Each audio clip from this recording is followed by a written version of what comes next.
500 œuvres exposées, 30 ans de rétrospective. Pierre Albasser était ingénieur et construisait des ponts. Mais dès sa retraite, cet Alsacien a totalement changé. Il ne dessine qu'avec des matériaux de récupération, ce qui lui passe par la tête. C'est très spontané, très instinctif. Ça plaît ou ça ne plaît pas, mais je n'ai aucun objectif intellectuel. Je ne défends rien, je n'ai aucune cause à défendre. Je dessine. C'est vraiment des dessins qui amènent une présence, on interprète comme on veut, mais on aurait bien du mal à chercher une narration, à y voir des portraits, à imaginer des mythologies ou que sais-je. Et finalement, je trouve que ça touche un peu à l'universalité de l'art.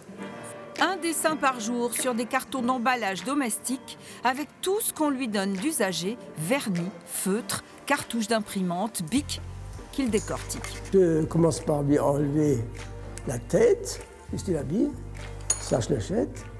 Je lui enlève la bille avec tout le montage et puis je me mets à dessiner. Souvent je commence par suivre les contours.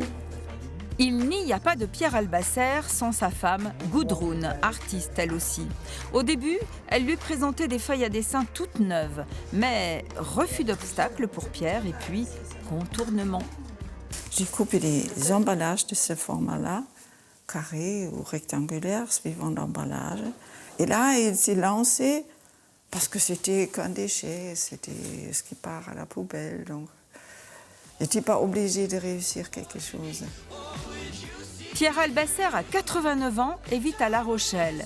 Il envisage de faire donation d'une partie de ses œuvres au musée d'art brut de Vic-sur-Breuil. Son exposition y dure jusqu'au 20 septembre.